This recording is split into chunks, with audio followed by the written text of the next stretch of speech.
Good afternoon. My colleagues and I remain squarely focused on achieving our dual mandate goals of maximum employment and stable prices for the benefit of the American people. Despite elevated uncertainty, the economy is in a solid position. The unemployment rate remains low, and the labor market is at or near maximum employment. Inflation has come down a great deal, but has been running somewhat above our 2% longer run objective. In support of our goals, today the Federal Open Market Committee decided to leave our policy interest rate unchanged. We believe that the current stance of monetary policy leaves us well positioned to respond in a timely way to potential economic developments. I'll have more to say about monetary policy after briefly reviewing economic developments. Following growth of 2.5% last year, GDP was reported to have edged down in the first quarter, reflecting swings in net exports that were driven by businesses bringing in imports ahead of potential tariffs. This unusual swing has complicated GDP measurement. Private domestic final purchases, or PDFP as we call them, which excludes net exports, inventory investment, and government spending, grew at a solid 2.5% rate. Within PDFP, growth of consumer spending moderated, while investment in equipment and intangibles rebounded from weakness in the fourth quarter. Surveys of households and businesses, however, report a decline in sentiment over recent months and elevated uncertainty about the economic outlook, largely reflecting trade policy concerns. It remains to be seen how these developments might affect future spending and investment. In our summary of economic projections, the median participant projects GDP to rise 1.4% this year and 1.6% next year, somewhat slower than projected in March. In the labor market, conditions have remained solid. Payroll job gains averaged 135,000 per month over the past 3 months. The unemployment rate, at 4.2%, remains low and has stayed in a narrow range for the past year. Wage growth has continued to moderate while still outpacing inflation. Overall, a wide set of indicators suggests that conditions in the labor market are broadly in balance and consistent with maximum employment. The labor market is not a source of significant inflationary pressures. The median projection for the unemployment rate in the SEP is 4.5% at the end of this year and next, a bit higher than projected in March. Inflation has eased significantly from its highs in mid-2022, but remains somewhat elevated relative to our 2% longer-run goal. Estimates based on the Consumer Price Index and other data indicate that total PCE prices rose 2.3% over the 12 months ending in May, and that, excluding the volatile food and energy categories, core PCE prices rose 2.6%. Near-term measures of inflation expectations have moved up over recent months, as reflected in both market and survey-based measures. Respondents to surveys of consumers, businesses, and professional forecasters point to tariffs as the driving factor. Beyond the next year or so, however, most measures of longer-term expectations remain consistent with our 2% inflation goal. The median projection in the SEP for total PCE inflation this year is 3%, somewhat higher than projected in March. The median inflation projection falls to 2.4% in 2026 and 2.1% in 2027. Our monetary policy actions are guided by our dual mandate to promote maximum employment and stable prices for the American people. At today's meeting, the committee decided to maintain the target range for the federal funds rate at 4.25% to 4.5%, and to continue reducing the size of our balance sheet. We will continue to determine the appropriate stance of monetary policy based on the incoming data, the evolving outlook, and the balance of risks. Changes to trade, immigration, fiscal, and regulatory policies continue to evolve, and their effects on the economy remain uncertain. The effects of tariffs will depend, among other things, on their ultimate level. Expectations of that level, and thus of the related economic effects, reached a peak in April and have since declined. Even so, increases in tariffs this year are likely to push up prices and weigh on economic activity. The effects on inflation could be short-lived, reflecting a one-time shift in the price level. It's also possible that the inflationary effects could instead be more persistent. Avoiding that outcome will depend on the size of the tariff effects, on how long it takes for them to pass through fully into prices, and ultimately on keeping longer-term inflation expectations well anchored. Our obligation is to keep longer-term inflation expectations well anchored and to prevent a one-time increase in the price level from becoming an ongoing inflation problem. As we act to meet that obligation, we will balance our maximum employment and price stability mandates, keeping in mind that without price stability, we cannot achieve the long periods of strong labor market conditions that benefit all Americans. We may find ourselves in the challenging scenario in which our dual mandate goals are in tension. If that were to occur, we would consider how far the economy is from each goal and the potentially different time horizons over which those respective gaps would be anticipated to close. For the time being, we are well positioned to wait to learn more about the likely course of the economy before considering any adjustments to our policy stance. In our SEP, FOMC participants wrote down their individual assessments of an appropriate path for the federal funds rate based on what each participant judges to be the most likely scenario going forward. The median participant projects that the appropriate level of the federal funds rate will be 3.9% at the end of this year, the same as projected in March. The median projection declines to 3.6% at the end of next year and to 3.4% at the end of 2027, a little higher than the March projection. These individual forecasts are always subject to uncertainty, and as I've noted, uncertainty is unusually elevated. And of course, these projections are not a committee plan or decision. At this meeting, the committee continued its discussions as part of our 5-year review of our monetary policy framework. We focused on issues related to assessing the risks and uncertainties that are relevant for monetary policy and the potential implications for policy strategy and communications. Our review includes outreach and public events involving a wide range of parties, including Fed Listens events around the country and a research conference that we held last month. We are open to new ideas and critical feedback, and we will take on board lessons of the last 5 years in determining our findings. We intend to wrap up any modifications to our statement on longer-run goals and monetary policy strategy by late summer. After that, we will consider enhancements to our suite of communications tools, including the SEP. The Fed has been assigned 2 goals for monetary policy: maximum employment and stable prices.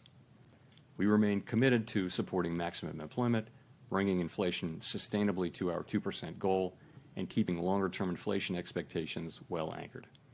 Our success in delivering on these goals matters to all Americans. We understand that our actions affect communities, families, and businesses across the country. Everything we do is in service to our public mission, and we at the Fed will do everything we can to achieve our maximum employment and price stability goals. Thank you. I look forward to your questions. Thank you. Colby Smith with the New York Times. To what extent has the more limited impact from tariffs at this stage on inflation changed your view on what the ultimate economic fallout will be from these policies and the timing of when they will materialize in the data?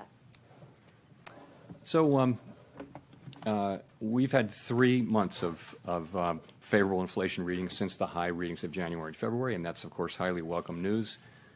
Part of that just is that services, core services, both housing services and non-housing services, have really been grinding down toward levels that are consistent with 2% inflation. So that's the good news. We've had goods inflation just moving up a bit, and of course we expect, as you point out, we do expect to see more of that over the course of the summer. It takes some time for tariffs to work their way through the chain of distribution to the end consumer. A good example of that would be goods being sold at retailers today may have been imported several months ago before tariffs were imposed. So we're beginning to see some effects, and we do expect to see more of them over coming months. We do also see price increases in some of the relevant categories like personal computers and audiovisual equipment and things like that that are attributable to tariff increases. In addition, we look at surveys of businesses, and there are many of those, and you do see a range of things, but many companies do expect to put all or some or all of the effective tariffs through to the next person in the chain, and ultimately to the consumer. Today, the amount of the amount of the tariff effects, the size of the tariff effects, their duration and the time it will take are all highly uncertain. So that is why we think the appropriate thing to do is to hold where we are as we learn more. And we think our policy stance is in a good place where we're well positioned to react to incoming developments. So in terms of how we should interpret the rate cuts penciled into the SEP, is this reflecting that there's this expectation that underlying inflation will just stay well enough contained that allows the committee to eventually move ahead with those cuts? Or is it about responding to a deterioration in economic activity, let's say? I mean, how should we make sense of the forecast? So if you look at the forecast, you will see that people do generally expect inflation to move up and then to come back down. But we can't just assume that. Of course, we don't know that. And our job is to make sure, one of our jobs is to make sure that a one-time increase in inflation doesn't turn into an inflation problem. And that, again, that will depend on the size of the effects, how long it takes for them to come in, and ultimately on keeping inflation expectations anchored. Hi, and thanks, Chair Powell. Howard Schneider with Reuters. If you look at the rate path starting in December to today and adjusted over the full time horizon you've got there, you've taken about a quarter point per year out of your projected path, and you end at a higher rate at end 2027 than you would have in the prior forecast. Is that a result of a sense that tariffs will lead to more persistent inflation? Is it a result of reassessments of where your short-term neutral rate is? Why are you on a slower path now? So I would focus most on the nearer term as you get out to the later years. It's hard for anybody to know where the economy is going. You didn't see people moving their longer term, estimate of the neutral rate, for example, at this meeting. So and those things are probably slow moving. So I think if you look at what's happening here since March, this is since March, right? You see a little slower growth, just a tiny tick up, a 1/10 tick up in unemployment, and you see inflation moving up 0.3. And by the way, it was a similar move from the December SEP to the March. So that's what you see. You see the effects of tariffs. I think we learned in April, after the March meeting, that substantially higher tariffs were likely. And then since then, the estimates of where the tariffs will be have actually moved back down, although still at an elevated level. So we're adapting in real time. And what you see is an accumulation of individual assessments. But you say in the statement that risks have diminished on that front, but the July 9th, drop dead date for all the Liberation Day tariffs is still out there and unresolved. You've got now exchange of missiles between two Middle East adversaries with a possible U.S. involvement. How can you justify saying that risks have diminished? So what we said was that uncertainty uncertainty about the economic outlook has diminished but remains elevated. Many surveys say that. They do. So and that's actually a line from the Teal book, which you can see in 5 years. Remember to check that. Maybe the world will be over. No, but if you think about it, tariff uncertainty really peaked in April, and since then has come down. And that's really what that's just acknowledging. It's diminished, but still elevated. That it's uncertainty. So I think that's an accurate statement. Thank you. Chris Rugaber at Associated Press. There is an argument out there in favor of cutting rates more immediately. Inflation has continued to cool and is back to roughly 2% despite the tariffs. And I guess I also wanted to ask about cracks in the job market with gross hiring slowing, concentrated in just a few industries. We've seen some housing data, including this morning, that have been pretty weak. Do you see any concerns that cut rates going forward? So we do of course monitor all those things. I think if you look at the overall picture, what you're seeing is 4.2% unemployment and an economy that's growing at a rate hard to know given the unusual flows in the first quarter, but it appears to be 1.5–2%, maybe a little better than that. Sentiment has come up off of its very low levels. It's still depressed. So you can point to things. The housing market is a longer run problem and also a short run problem. I don't think it's indicative of basically the situation is we have a longer run shortage of housing, and we also have high rates right now. I think the best thing we can do for the housing market is to restore price stability in a sustainable way and create a strong labor market, and that's the best thing we can do for the housing market. You asked about the job market. Again, look at labor force participation, look at wages, look at job creation. They're all at healthy levels now. I would say you can see perhaps a very, very slow continued cooling, but nothing that's troubling at this time. But we watch it very, very carefully. So overall, again, the current stance of monetary policy leaves us well positioned to respond in a timely way to economic developments, and for now, and we'll be watching the data carefully. Well, just quickly on, given that there are concerns inflation will rise, but there is the alternate scenario that tariffs would create demand destruction and slow growth sufficiently, and that would perhaps keep a bit of a lid on inflation. Do you see odds of that scenario? What kind of odds do you see of that scenario coming true, and how many months of cool inflation would you need to see before concluding that maybe that lower inflation scenario is taking place? So this is very much the conversation we had today and yesterday. There are many, many different scenarios, many combinations of scenarios where inflation does or doesn't prove out to be at the levels we think, and where the labor market does or doesn't soften. And I think what you see people doing is looking ahead at a time of very high uncertainty and writing down what they think the most likely case is. No one holds these rate paths with a great deal of conviction, and everyone would agree that they're all going to be data dependent, and that you can make a case for any of the rate paths, I think, that you see in the SEP. And we do this once a quarter.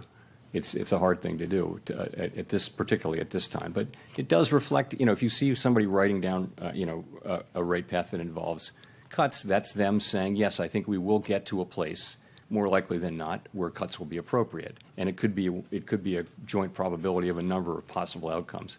Again, remember how much uncertainty we face, though. Thank you. Mr. Chair, I wonder if you could describe for us some of those scenarios. How do you get to a place? I'm noticing that the uncertainty levels in your forecast are very high. How do you get to a place where you have the confidence in the outlook for, say, inflation and or growth or the unemployment rate? How many months does it take, and what do you want to see in the data to get to that level of confidence to actually reduce rates off the restrictive level? So it's very, very hard to say when that will happen. We know that the time will come. It could come quickly. It could not come quickly. As long as the economy is solid, though, as long as we're seeing the kind of labor market that we have and reasonably decent growth and inflation moving down, we feel like the right thing to do is to be where we are, where our policy stance is, and just learn more. And in particular, we feel like we're going to learn a great deal more over the summer on tariffs. We hadn't expected them to show up much by now, and they haven't. And we will see to the extent to which they do over coming months. And I think that's going to inform our thinking, for one thing. In addition, we'll see how the labor market progresses. So at some point it will become clear. I can't tell you exactly when that will be. And meanwhile, we'll be watching the labor market very carefully for signs of weakness and strength, and tariffs for signs of what's going to happen there. And of course, there are many developments ahead. Even in the near term, developments are expected on tariffs. So I think we don't yet know with any confidence where they will settle out. We have an estimate, and I think all estimates are now pretty close together, but it's again highly uncertain. When you say estimate of the impact of tariffs on the core PCE, is that what it is? And could you share that? What you start with is what's the effective tariff rate overall, and people are managing to that.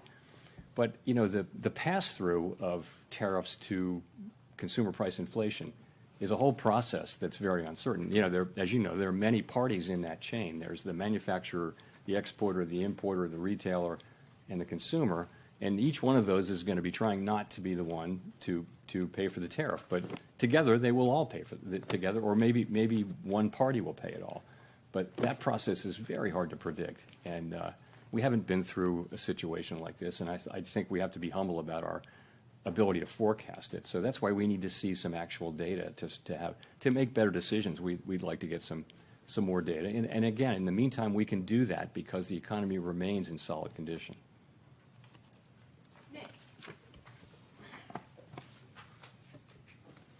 Nick Tamarosa of the Wall Street Journal. Chair Powell, I guess I'm wondering if you could explain a little bit more the divergence we see in the dot plot, particularly around the 2025 rate projections. I realize this is, you have one group of officials that are putting down no cuts, another that are putting down more than one. And again, recognizing that could be difficult to summarize, but is it a matter of people having a different outlook or a different reaction function, a different commitment to defending against another inflation mistake? How did that play out over the last 2 days? So you're right. This is often the case. We have a pretty healthy diversity of views on the committee. We did have strong support for today's decision and broad agreement that our policy stance does leave us in a good place. But I would point to two factors, and you mentioned them. The first is just that parties have a diversity of forecasts, and they do align with where their dots are. So if you have a higher inflation forecast, you're going to be less likely to be writing down, more cuts.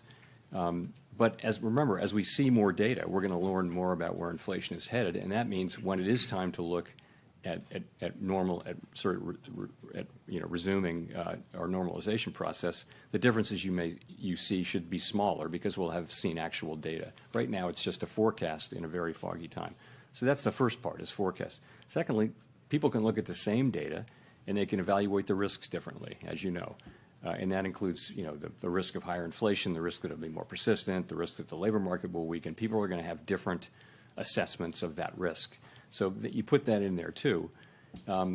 So those are the two ways that the two things I think that drive these things. Remember though, as I mentioned earlier, with uncertainty as elevated as it is, no one holds these rate paths with a lot of conviction. So that's really where it is. It's a function of those things, and I think as the data come in, you should see those differences diminish. If I could follow up, you've said the policy is in a good place and that it's modestly restrictive. Given all the uncertainty you just talked about, tariff levels, uncertainty around the pass-through, is it price increases versus margin compression, some of the softness that Chris talked about in labor and housing, why wouldn't it be better to have rates at a more neutral setting as the economy heads into this period of very high uncertainty? So if you just look backward at the data, that's what you would say, but that's not. We have to be forward-looking, and the thing that every forecaster, every outside forecaster, and the Fed is saying is that we expect a meaningful amount of inflation to arrive in coming months, and we have to take that into account. So I think a backward-looking look would lead you to a neutral stance, but we can't. We have to look at that, and because the economy is still solid, we can take the time to actually see what's going to happen. There's a range of possibilities on how large the inflation effects and the other effects are going to be. So we'll make smarter and better decisions if we just wait a couple of months or however long it takes to get a sense of really what is going to be the pass-through of inflation and what's going to be the effects on spending and on hiring and all those things. Michael McKee from Bloomberg Radio and Television. Your friend down at 1600 Pennsylvania Avenue continues to lob insults in your direction, and I'm wondering, given now that the Supreme Court has maybe carved out the Fed from some of the legal implications of that, whether this is just noise that the markets and everybody should ignore until your term is up, or whether you worry that it could lead to more pressure on confidence on Wall Street, on consumers, about the outlook for the economy.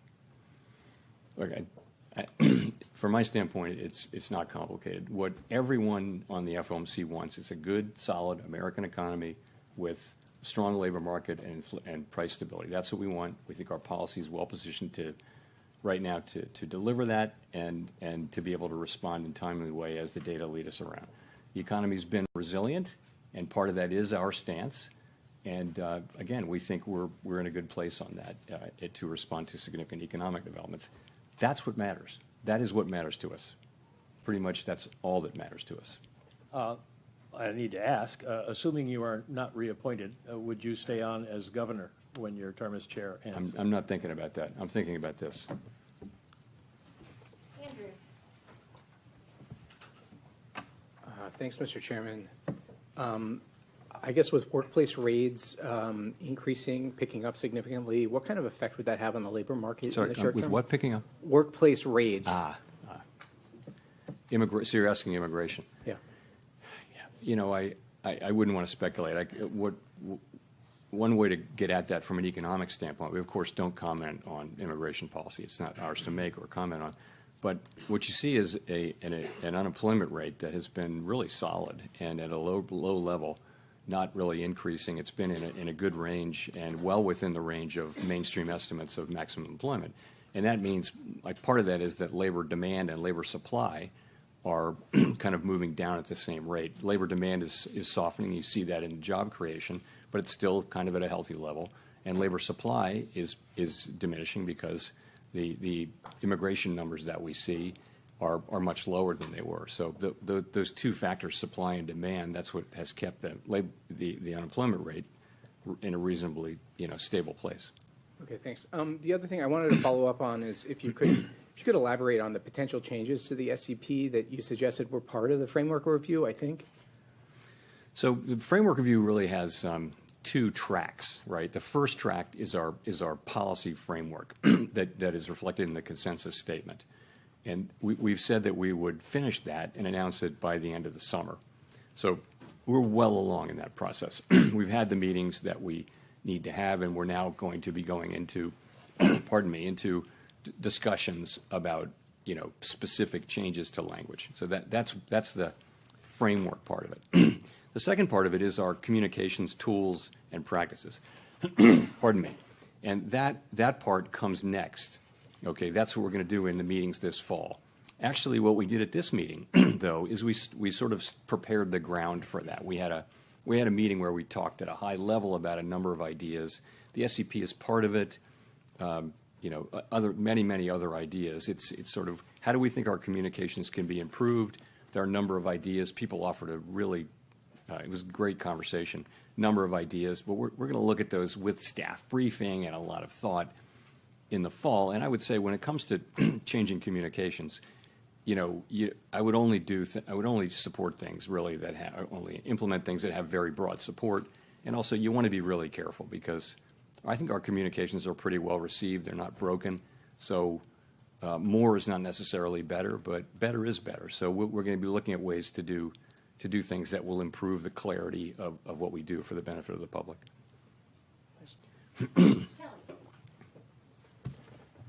Thanks, Chair Powell. Kelly O'Grady, CBS News. You're famously known as the guy that makes decision based on data instead of speculation. You've said today the inflation data is in a good place. We don't know how tariffs are going to impact prices going forward. That's uncertain. But I've got to go back to the last time that you cut rates in December, and there was still the what if of tariffs. So what made you feel comfortable cutting then when inflation was higher than where it is today and you didn't cut today? Well, the forecast for inflation in December was 2.5%. Core PCE for 2025, the forecast was 2.5%, which was a good inflation forecast. I think what we've learned is that, and this was long before we had any idea of what the actual policies would be, we've learned that tariffs are going to be substantially larger than forecasters generally thought. And we don't, our forecasts are generally not particularly different from those of other well-resourced forecasting operations. So what we learned, and particularly in April, was that very substantially larger tariffs were coming, and that would mean higher inflation. That's what happened. And so you saw 2.5% forecast in December, you saw 2.8% in March, and you see 3.1% now. So it's 0.6 higher inflation for 2025, and that's a big part of the change, and that's due to the effects of the tariffs that are, we don't know where they're going to land, but it's pretty apparent they're going to land higher than outside forecasters were really guessing at the end of last year. My follow-up to that, I think consumers, right, we're looking for relief on rates when it comes to mortgages, car loans, small businesses want to take out more manageable loans. When you look at the cumulative inflation over the past 5 years, prices have risen over 20%. It's been a rough road. So what is the tipping point then for the wait and see approach in terms of how much it's going to help versus when it hurts the American consumer? Well, I mean, we're trying to restore price. Best thing we can do for the public that we serve is restore price stability.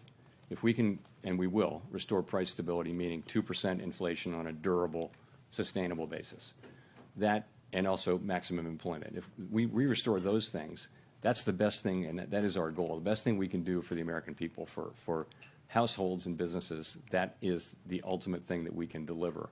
And they can make their decisions without having to think about inflation all the time. So in the meantime, we have to keep rates high to get inflation all the way down. They're not very high, let's be honest.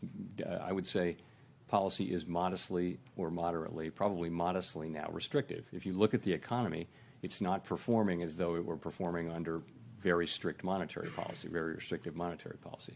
So I would say probably modestly restrictive. And so what it will take is confidence that inflation is coming down. Now, I would say without tariffs, that confidence would be building, because if you see what's happening with non-housing services and housing services, which are the other two big pieces other than goods, those are coming down really nicely now. So I think we have to learn a little more about tariffs. I don't know what the right way for us to react will be. I think it's hard to know with any confidence how we should react until we see really the size of the effects. And then we can start to make a better judgment. So that's what we're doing, and I think we can take the time to do that because unemployment is 4.2%. Wages are moving up. Real wages are moving up at a healthy clip now. And inflation is 2.3% headline inflation over a 12-month basis. So it's a good economy and a solid economy with decent growth. Thank you, Chair Powell. So you're saying that uncertainty has come down, the economy is moving at a solid pace, inflation has come down over the past 3 months, and this is all moving in the right direction. So are you indicating here that Americans should expect some sort of economic pain in the second half of the year? I'm not saying that at all. From our standpoint, what I can say is that the U.S. economy is in solid shape. Inflation has come down.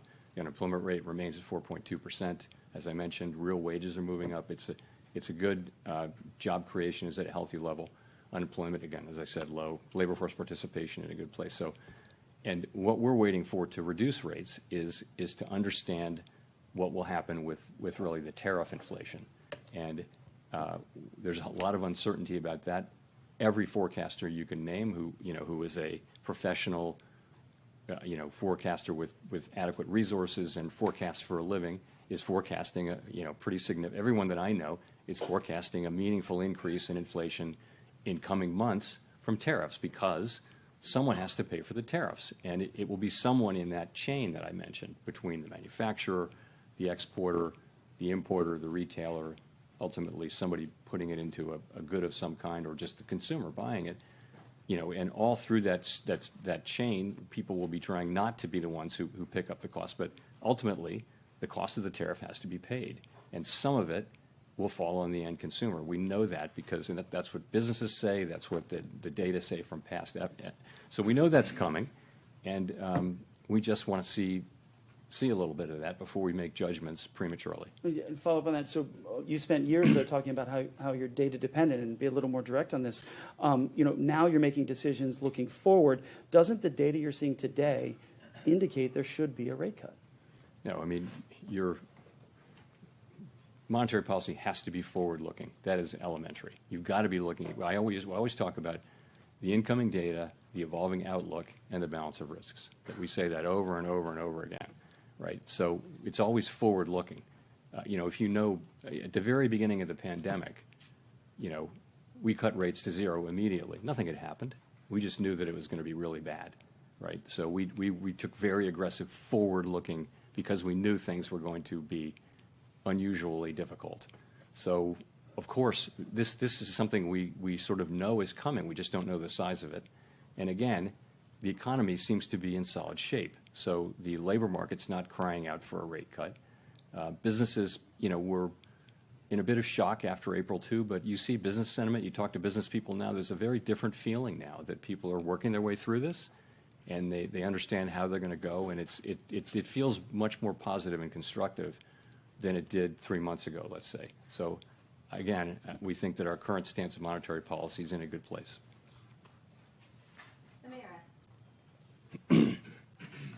Thank you. Amara Mokwe with Bloomberg. Chair Powell, in February, you told Congress that the Fed is, quote, overworked, maybe not overstaffed. Then in a memo to staff in May announcing a deferred resignation program at the Fed, you said you wanted to ensure that the Fed was, quote, right-sized. Those two statements appear to be at odds with one another. Could you explain what changed in the roughly 3 months between those statements that made you decide that staff levels at the Fed should decline? I don't see them at all as intention. So I was asked, is the Fed overstaffed? And I said no. And I sort of said as a pun, overworked but not overstaffed. People do work extremely hard at the Fed, and I know they work hard at Bloomberg too. So, but we do. We work hard. But I would say this. So we are careful stewards of public resources, and sometimes you need to show that. So there have been several times in our history, modern history, where the Fed has said, you know what, we're going to do a buyout. We're going to show the public. We're going to demonstrate that we are good stewards of public resources. So we thought, and I thought, that this is a time when we can, we grow at about, our headcount has grown at about 1% a year. So over the course of a couple of years, we're doing a careful scrub of the board and all the reserve banks, and we're going to find 10% of employees who can do something else, where we can streamline our operations, and we think we can get there in a couple of years. We think we can do that, and we think this is without taking risk to carrying out our critical missions. So this is something you do very carefully, thoughtfully, and you do it, again, respecting that we have critical missions to carry out. I've had a lot of experience in my prior careers, with headcount reductions and things like that, and this is how you do it professionally. You do it carefully, thoughtfully, with a lot of planning, and you do it over a period of time. And I think the Fed will be fine. I think no one will notice any decline in our ability to carry out our missions, and I think it's just us wanting to demonstrate to the public that we are actually good stewards of their resources. We're effectively wiping out 10 years of headcount growth with this. So, I mean, we wanted to show that, that we're good stewards. How is progress on reducing headcount going so far? Are you on track to meet the goal? We're just at the very beginning. As you know, we're doing a buyout program. We're gonna hit that goal. I think many organizations find that they can do this. You don't want to do it every year or anything, but you can do it at intervals, and you wind up not interfering with your ability to perform your jobs.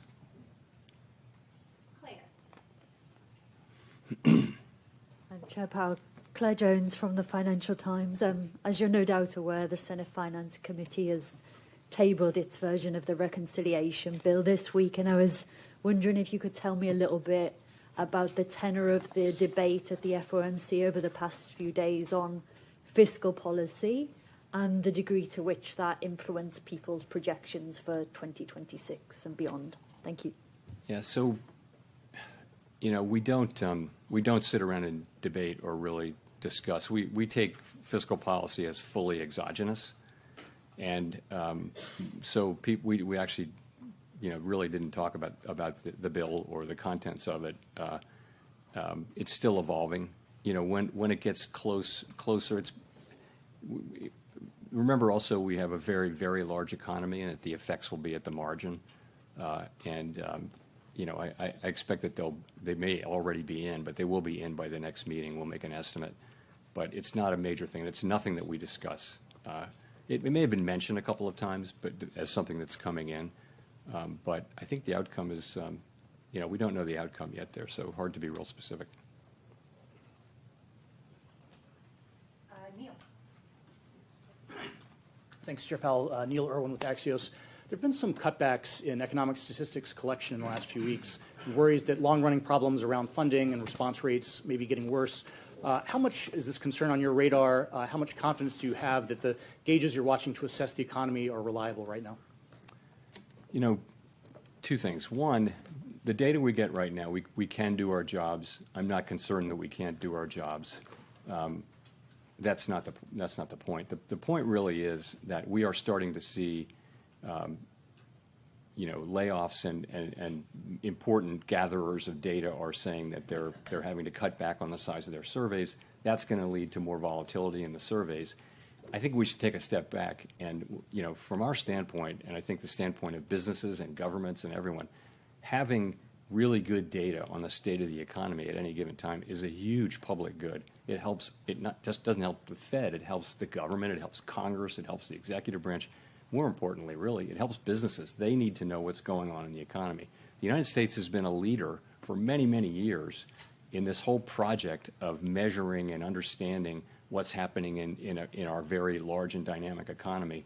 And I hate to see us cutting back on that, because it is a real benefit to the general public that people in all kinds of jobs have the best possible understanding of what's happening in the economy and hence what's likely to happen. It's very hard to measure what's going on in the U.S. economy. If you read, there was a book called, it's really remarkable how many things you need to understand to estimate U.S. GDP. Very, very difficult, and it's so important that we get it right. I just would say it's not a place to I would want to keep investing in that, for the good of the general public.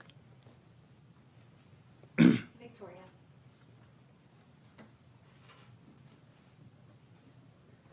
Hi, Victoria Guido with Politico. So you're conducting this monetary policy strategy framework review, but next year we're supposed to have a new Fed chair, and I'm wondering if that affects at all the way that you're approaching this. How do you ensure that this framework will actually be durable? The framework document goes back to 2012, and it's the committee's document. It's not like we're going to invent a brand new way to do things. It's been an evolving document, so it shouldn't depend on who the chair is at all. It should depend on what's happening in the economy and what the committee wants to do. So, yeah, it isn't really tied to any particular chair. And we used to renew it every year. Now we do it every 5 years. So, but I don't think I've never heard anyone raise this issue that a new chair might want to come in and go in a completely different direction. I really don't think that's right. But but that's not going to be up to me to decide. Is that affecting at all who you're consulting with? Not at all. Not in any way.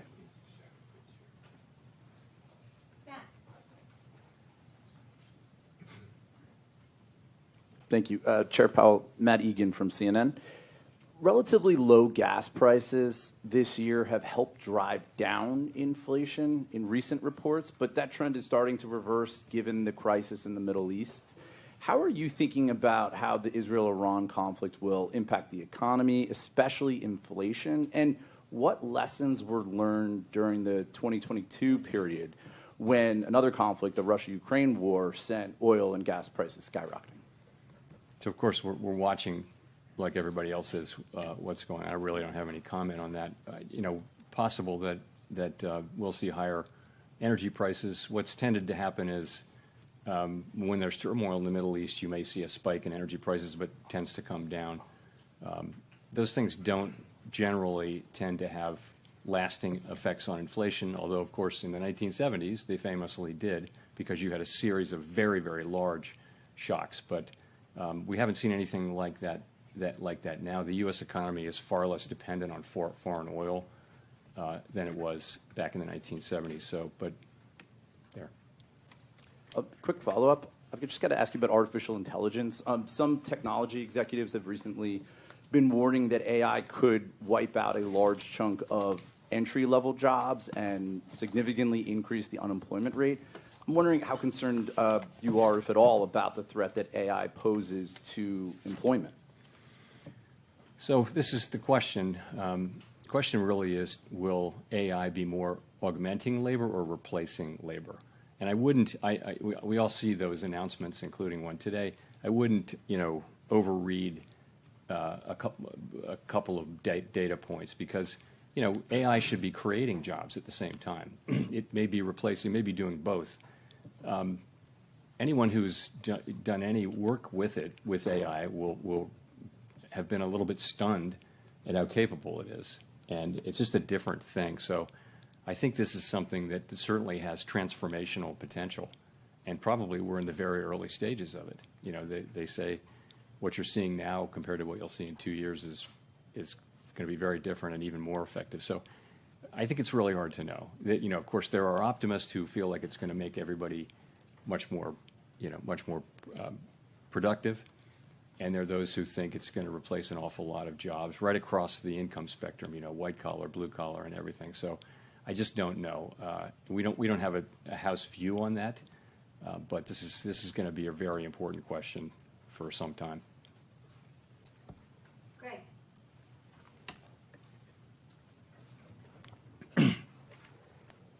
Thank you. Greg Rapp from MarketWatch. I was wondering if you could step back a little bit, Chair Powell. You know, there's a spate of articles and a lot of op-eds now in the newspapers saying that the U.S. economy and the global economy is going through this profound change, you know, akin to the end of the Bretton Woods era in the 1970s. And don't you owe the American people, like, some sort of, like, explanation for what we're going through?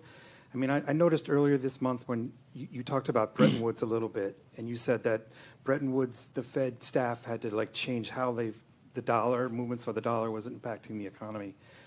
Are we going through something like that now?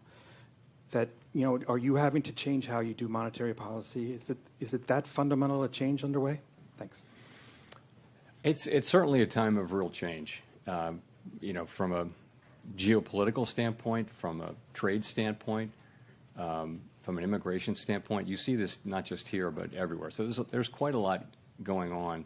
It doesn't change the way we do monetary policy in the near term. I mean, but and it doesn't change our objectives or what we need to do. And you know, these things are not really our issues. They're really issues for elected governments. All of those issues are really for elected governments. But there's no question it's a time of real change, and very hard to see where that goes. You know, will it be? There have been many things written about how it's going to be a more inflationary time. That's possible. It's not guaranteed. You know, AI could cut in the very other direction. AI could make people much more productive and push in the other direction. I don't know though. So, but you're right. But honestly, our focus is a much more practical one, and that is how do we keep inflation low and employment high in the near term. That's really what we're about. Mark.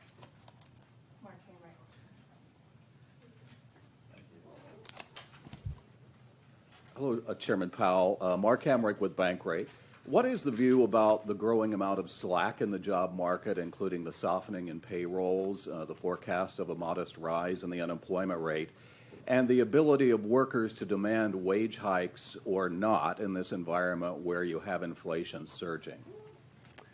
You don't really see unemployment going up. You don't see increased slack, really. I mean, at the margin, remember, you're at 4.2% unemployment. That was, for many years, that was an extremely low level. It happens to have come up off of an even lower level as we came out of the pandemic. We were as low as 3.4%, but 4.2% is probably at the low end of estimates of the longer run, sustainable level of natural rate of unemployment. So I guess I wouldn't agree with that. And also, in terms of wages, you know, real wages after inflation have been moving up sort of more than was consistent with 2% inflation. They're still moving up at a healthy clip, and I think much more consistent with 2% inflation given a reasonable assessment of trend productivity. So it's a pretty good labor market. You know, you're right that the level of job creation has come down, but so has the supply of workers, the change in the supply, the new supply. So you've seen the unemployment rate remain pretty stable at 4.2. It's been as high as 4.3, but you know, those are good numbers. So it's a pretty good labor market. There's a more concerning thing is there are not a lot of layoffs, but there are not a lot of job creation. If you're out of work, it's hard to find a job, but very few people are being laid off at this point. So that's an equilibrium we watch very carefully, because if there were to be significant layoffs and the job finding rate were to remain this low, you would have an increase in unemployment fairly quickly. But that hasn't happened. It really hasn't happened. the U.S. economy has defied all kinds of forecasts for it to weaken, really over the last 3 years. And it's been remarkable to see just again and again when people think it's going to weaken. Now, eventually it will, but we don't see signs of that now. Go to Jean for the last question. Hi, Chair Powell. Jean Young with MNI Market News. There's been a lot of talk about cuts. I wanted to ask you, why do you think there are no forecasts for rates to rise or even to stay where they are next year, given that the projection for inflation is to rise to 3%, and there's a lot of there's some skepticism over whether those price hikes will be a one-time event? So there are a number of people on the committee who wrote down no cuts this year, but some cuts next year. So, I think, people are writing down their most likely path, right? They're not saying there's zero possibility of other things. Really, think of it as the least unlikely path in a situation like this where uncertainty is very high. I think, again, people write down their rate paths, and they do not have like a really high conviction that this is exactly what's going to happen over the next 2 years. No one feels that way about their rate path. They feel like, what am I going to write down? I mean, what would you write down? It's not easy to do that with confidence. So I would just say it that way. We don't rule things in or out. Certainly a hike is not the base case at all. It's not something people are writing down. But in the meantime, we do the best we can with these forecasts, and I think they're representative of the different forecasts and different reaction functions that people on the committee have. So thank you very much. Thanks.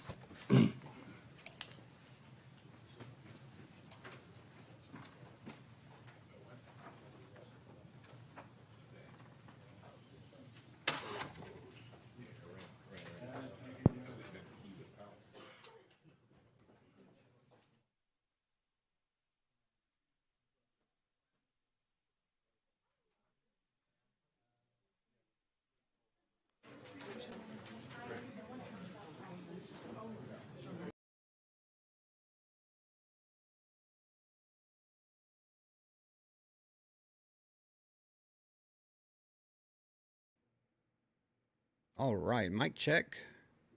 Mic check. Can everybody hear me okay? Welcome to the stream, guys. It's good to have you all here with us. Hope you guys enjoyed being able to recap, or if you're seeing it for the first time, the Fed press conference.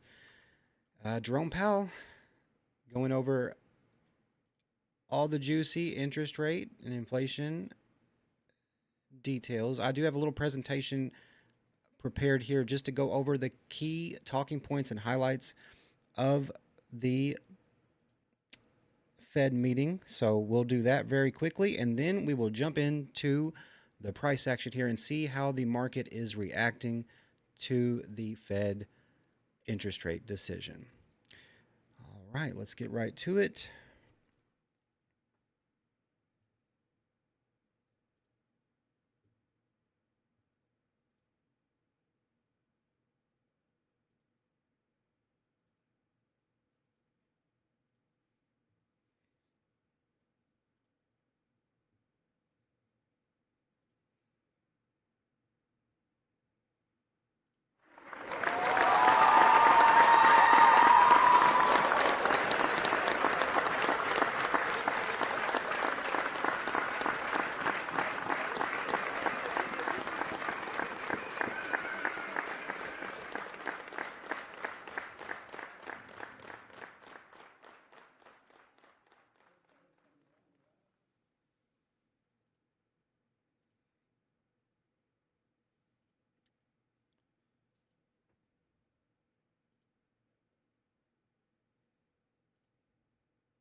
All right, so we're going to do a quick recap on the Fed meeting and quickly go over the details of the FOMC. And I'm sure that most of you are probably already kind of expecting, you probably already have some expectations of how the Fed meeting went. So after this, we will do a quick little Q&A in the chat and see what you guys think about how things went during this meeting and how you think the market will react as we take a look at the charts. So, rates on hold. Fed takes a cautious path forward, and we have the FOMC report. Now, let me make sure that you guys are able to hear me okay. All right. Now, there we go. Should be good to go here. Let me adjust my microphone there. Okay.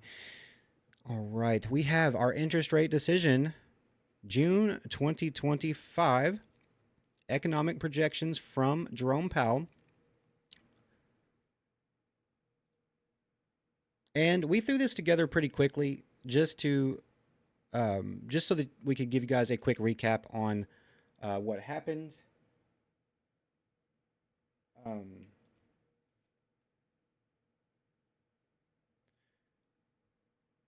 Strange there. Okay. So we have some press conference highlights here. Federal funds rate, as of right now, held steady at 4.25% to 4.5%. No change since December 2024. And the Fed right now has a cautious tone with a data-driven outlook. So not much has really changed. I don't know for sure what we will see the markets do. Today, the rest of the day, today going into tomorrow, we'll just have to kind of keep our eyes out and have a look and see how things go. We have updated Fed economic projections. So for June, GDP growth 1.4%, which is a little bit slower growth, slightly slower growth here than from March, right? We were at 1.7% in March. We've dropped in GDP growth to 1.4%. Unemployment is a slight rise in unemployment, actually. So from March at 4.4% to the current June, 4.5% unemployment. Core PCE, we have a trend of sticky here with 2.8% in March, rose slightly there to 3.1% in June. Headline PCE is also sticky at 2.7% in March with a slight rise to 3% in June. And then we have some key quotes from the press conference from Jerome Powell. So we have, and of course, some of these, depending on your opinion of Jerome Powell, right? But we're squarely focused on maximum employment and stable prices. On inflation, Powell mentioned we're still running above 2% target, with price pressure remaining stubborn, especially core services. He also went on to say that we need to see more evidence that inflation is moving sustainably down.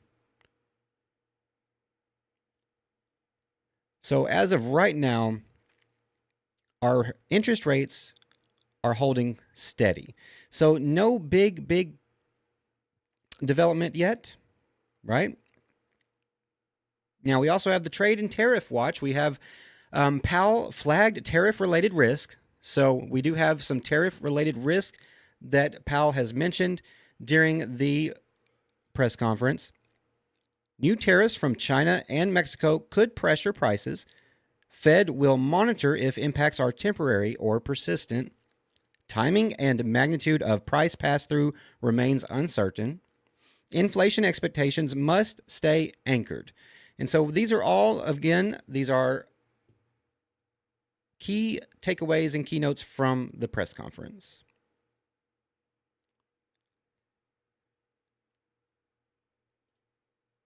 And we have our outlook for 2025, future path for rates.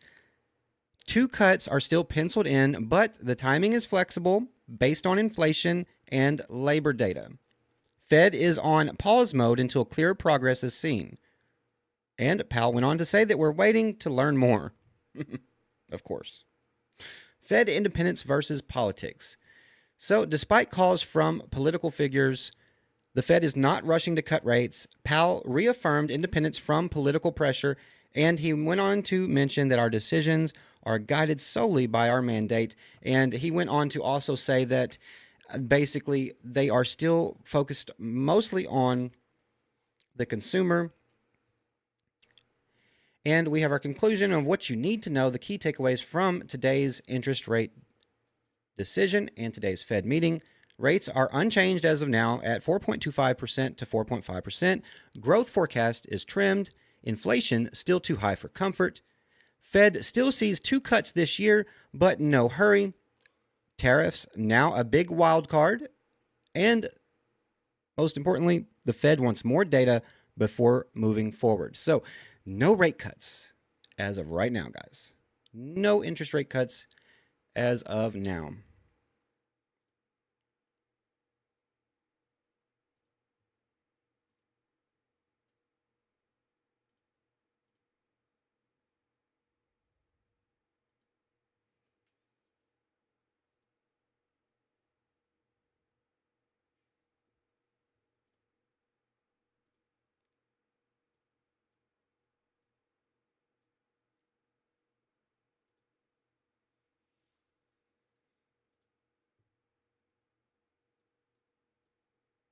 Now, can we see Bitcoin support hold here? Or is this looking like we're about to roll on over, guys? We are going to do a little bit of Q&A, so you guys can drop your questions in the chat if you'd like, and definitely drop some coins in the chat that you're interested in. I might take a look at them if I have time. If not, we're just going to quickly glance at the Bitcoin price action here as the Fed meeting has ended.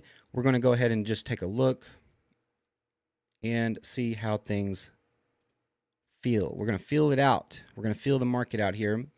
XRP still trying to push to the upside here on the hourly chart. We are still holding support down here at $2.10. Hourly trying to push here and hold support. Let's move to Bitcoin.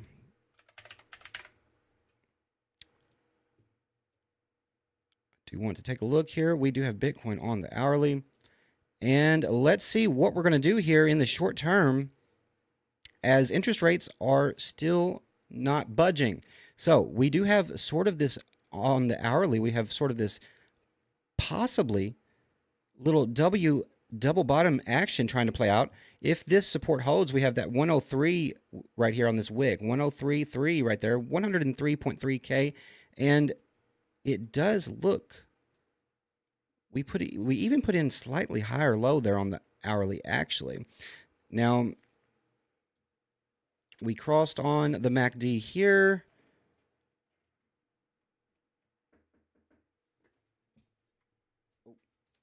Give me just a second here, guys. 1 second.